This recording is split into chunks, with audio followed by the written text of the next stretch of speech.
fictional tale.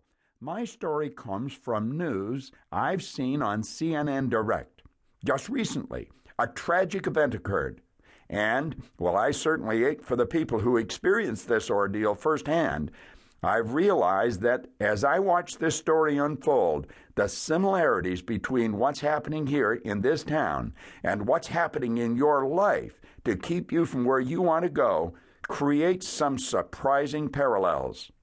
The more I thought about it, the more I knew it was time to write about it.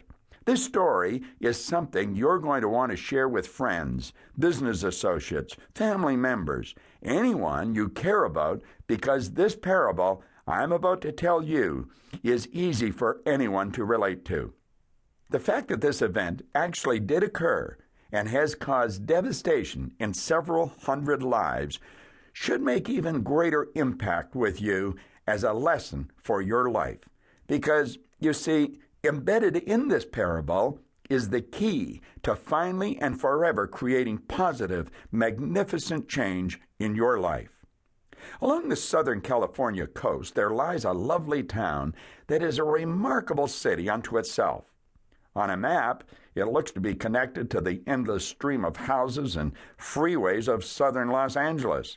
But it's actually set apart as its own enclave, circled on three sides by lush, steep hills that flatten into wide, sandy beaches. It's known as a destination resort to tourists and has come to be called home by an eclectic community of artists, entrepreneurs, millionaires, billionaires, and Hollywood celebrity seeking homes off the beaten path. On the 1st of June, and quite without any warning, in this quiet town, an entire neighborhood hill began to give way.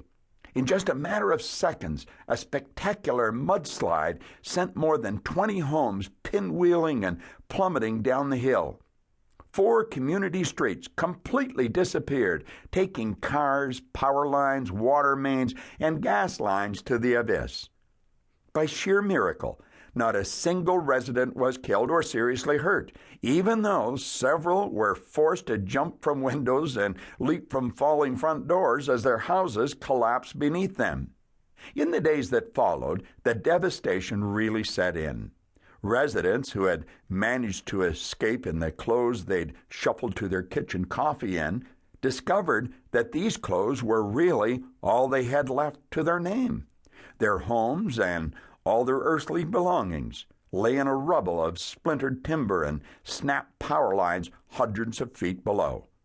And, while 20 homes were completely destroyed, another 25 or so were yellow-tagged as uninhabitable. In these cases, sections of these houses had fallen, leaving portions of the walls and floors, even a kitchen refrigerator in one case, still teetering precariously on the slipping ledge above. There is no insurance against earth movement in the state of California, so these families had only to rely on what was insured on the inside of their homes, and with their parcels of land swept literally from beneath them, they can't even rely on that element of land to sell or even rebuild upon. Of course, within minutes of Mother Nature's brutal show of force, people began questioning the reasons for the slide. As I understand, the answer is still not firmly settled upon. Most geologists are pointing to the area's record rainfall over the winter months. In average years, this little town receives about 12 inches of rain. This past winter, however, it was saturated in nearly 30 inches of rainfall. That amount of rain, experts say, takes months to percolate down into rock and dirt strata where it can begin to destabilize the hillside. Others were pointing to a small construction site underway at the top of the hill, but later decided that it wasn't what was happening at the surface that brought this hill down. This is an important part of the parable that I'd like you to tuck away for just now. We'll return to this in a bit. What caught my attention was the other theory, the third theory, the theory that landed front and center of the Los Angeles Times, the theory of the house built at the foundation of this hill. This house, you see, is your own personal paradigm keeping you